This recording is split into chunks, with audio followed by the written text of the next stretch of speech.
What I'm about to say is incredibly important for the world. China established a new law that in the future could potentially put me or you in prison.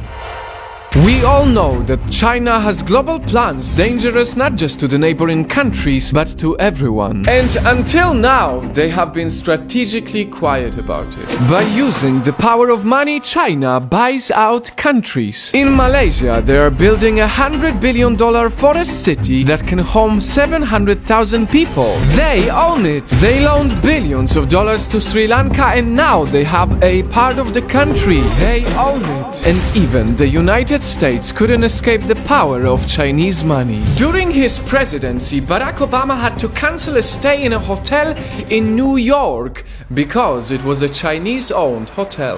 They own it. This map of projects funded by China is now 2 years old, and ever since then there have been many more quiet projects that China funded. The supreme art of war is to subdue the enemy without fighting. That was the strategy until now.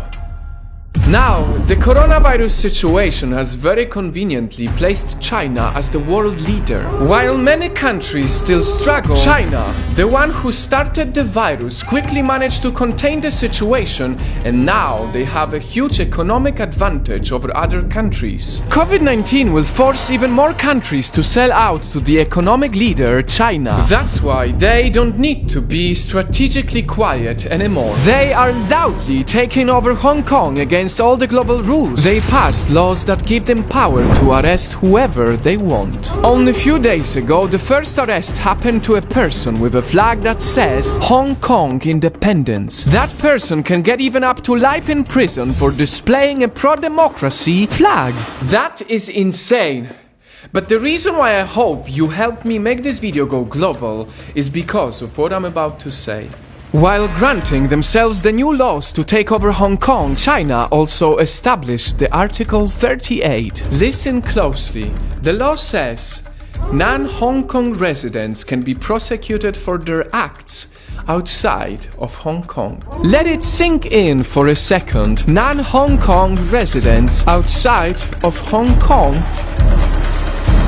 Chinese government created a law that applies to everyone on the planet. And the timing of this new law is not a coincidence. Not only this new law is overshined by the main objective, Hong Kong takeover, but also it's overshined by the global struggle of COVID-19. Many countries are afraid to speak up because they don't want to lose investors, and only time will show how they use this law to control parts of the world. Because this is only the beginning. It's not a coincidence that only recently India and China had a border dispute. It was the deadliest clash between these two nuclear-armed countries in decades. Because China is hungry to reclaim the border and India knows it. That's why they banned many Chinese apps to minimize the influence of China inside India. I will say it again. This is only the beginning. With time, we will see more and more of the world built by China. To avoid harm, it's important to acknowledge that this is not anti-Chinese people.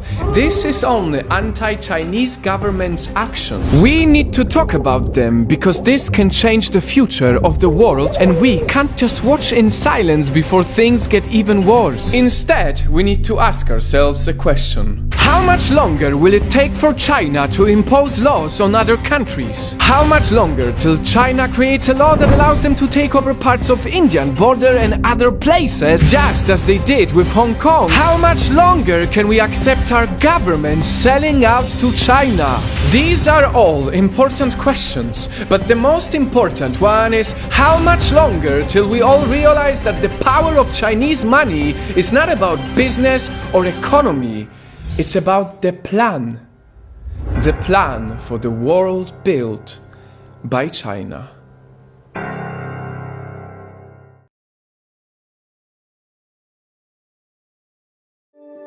There's a new highway in Pakistan and a new rail terminal in Kazakhstan. A seaport in Sri Lanka recently opened, as well as this bridge in rural Laos. What's interesting is that they're all part of one country's project that spans 3 continents and touches over 60% of the world's population. If you connect the dots, it's not hard to see which country that is. This is China's Belt and Road Initiative, the most ambitious infrastructure project in modern history that's designed to reroute global trade. And it's how China plans to become the world's next superpower.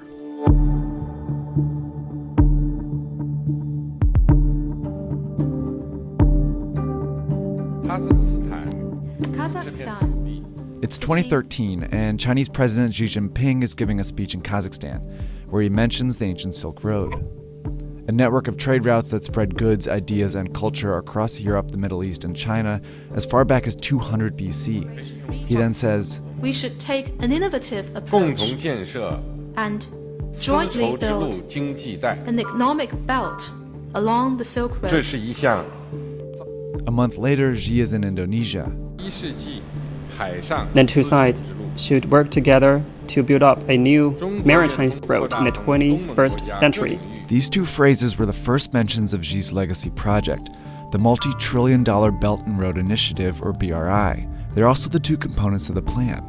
There's an overland economic belt of 6 corridors that serve as new routes to get goods in and out of China, like this railroad connecting China to London, and these gas pipelines from the Caspian Sea to China, and a high-speed train network in Southeast Asia. Then there's the Maritime Silk Road, a chain of seaports stretching from the South China Sea to Africa that also directs trade to and from China. The BRI also includes oil refineries, industrial parks, power plants, mines, and fiber optic networks, all designed to make it easier for the world to trade with China. So far, over 60 countries have reportedly signed agreements for these projects. And the list is growing because China promotes it as a win-win for everyone. Take, for example, the BRI's flagship project, Pakistan. Like many countries in Central and South Asia, Pakistan has a stagnant economy and a corruption problem. It wasn't a popular place for foreign investment, that is until China came along. In 2001, China offered to build a brand new port in the small fishing town of Gwadar. By 2018, the port, as well as a highway and railway networks, became a $62 billion corridor within the BRI. It's where the economic belt meets the Maritime Silk Road, and it seemed to benefit both countries. Pakistan saw its highest GDP growth in 8 years and forged a tight relationship with a major world power. China, on the other hand, secured a new alternative route for goods, especially oil and gas from the Middle East. Through projects like these, it also found a way to boost its economy. Chinese construction companies that had fewer opportunities within their own country saw a huge boost from BRI contracts. 7 out of the 10 biggest construction firms in the world are now Chinese. What tips the balance in China's favor even more is a requirement that it be involved in building these projects. In Pakistan, for example, Chinese workers have directly built projects like this highway here, and a Chinese firm has worked with locals on a railway here in Serbia. China's involvement is one of its very few demands, and that's set these deals apart so far. See, typically, to get investment from the West, countries have to meet strict ethical standards. But China's offered billions of dollars, mostly in loans, with far fewer conditions. So it's no surprise the BRI has been a big hit with the less democratic countries in the region. China has signed agreements with authoritarian governments, military regimes, and some of the most corrupt countries in the world. It's even affiliated with Afghanistan, Ukraine, Yemen, and Iraq, all currently splintered by conflict. Because of China's willingness to loan money to unreliable countries, many experts have called the BRI a risky plan. Eventually, these countries will have to pay China back, but corruption and conflict make that payback unlikely. A recent report found that many of the countries indebted to China are very vulnerable, including 8 that are at high risk of being unable to pay. So why does China keep lending? Because there's more to the BRI than just economics. In Sri Lanka, China loaned about $1.5 billion for a new deepwater port. It was a key stop on the Maritime Silk Road. By 2017, it was clear Sri Lanka couldn't pay back the loan, so instead they gave China control of the port as part of a 99-year lease. China also controls the strategic port in Pakistan, where it has a 40-year lease. It's pushing for a similar agreement in Myanmar, and it just opened an actual Chinese naval base in Djibouti. These are all signs of what's been called the string of pearls theory.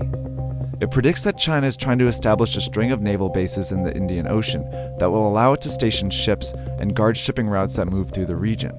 So while China's not getting its money back, it's still achieving some very important strategic goals. China's growing influence challenges the status of the US, which has been the world's lone superpower for the last several decades. But isolation is trending in the US, meaning that they are investing less and therefore losing influence around the world. The BRI is China's way of leveraging power to become a global leader. By building relationships and taking control of global trade, China's well on its way.